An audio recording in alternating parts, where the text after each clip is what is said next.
Well, welcome to Wright Square. Wright Square is a very famous square. We have the monument to William Washington Gordon, which is right here behind me. The monument itself was put up in the early 1800s, around 1840, after William Washington Gordon had died several years later. The monument was erected in his honor. William Washington Gordon created the first railroad in Georgia, the Georgia Central Railroad, that went from Savannah all the way 200 miles to Macon, Georgia.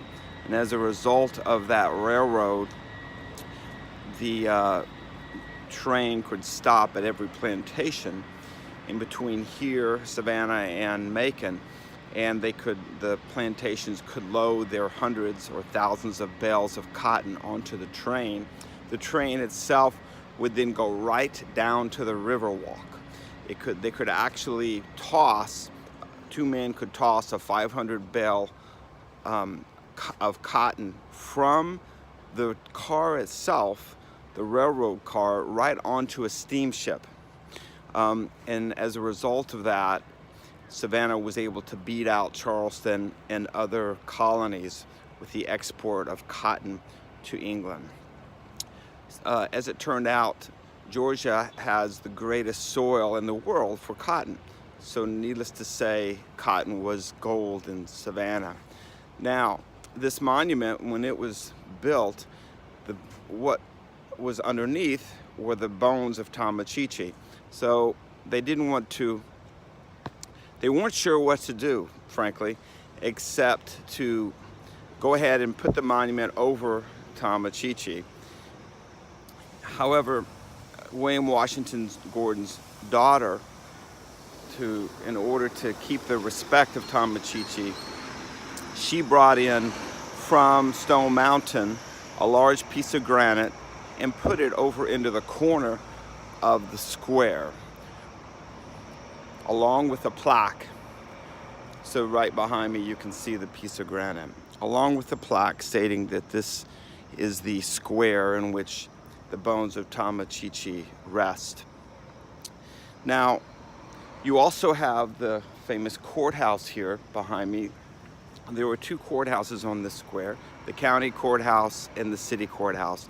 The city courthouse was also a post office.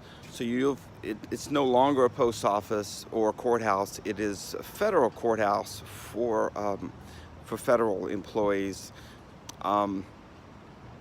And so the county courthouse, however, still works for that purpose, for the county.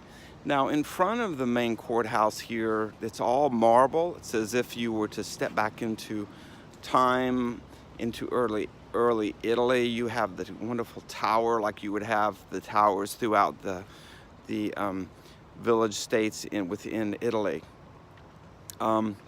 Also, you have within the square, in the far south corner, it is the far eastern corner, there is a hanging tree, and that hanging tree was where Betsy Raleigh hung. She was the first person in Savannah to hang from capital punishment. You'll need to simply check out all the interesting information tabs that are here. It is quite an amazing square. Lots of movies. Seems like every other month there's a movie being shot on this square. This past summer, the complete remake of Lady and the Tramp was shot on the square. Also take note of the wonderful bank, what is now the Wells Fargo Bank. It was one of the first round corner buildings in the country that predated the Ironside building in Manhattan by a good 40 years. You can see the building right there behind me. It used to have a tower that rusted out, so it's quite a beautiful example of Italianate. All of the architecture in this square is Italian. The Italian architecture ran throughout the country in a post-Civil War era. The only piece of architecture that's not Italian is the Lutheran church that stands on the corner, which goes back to 1741. Enjoy Wright Square.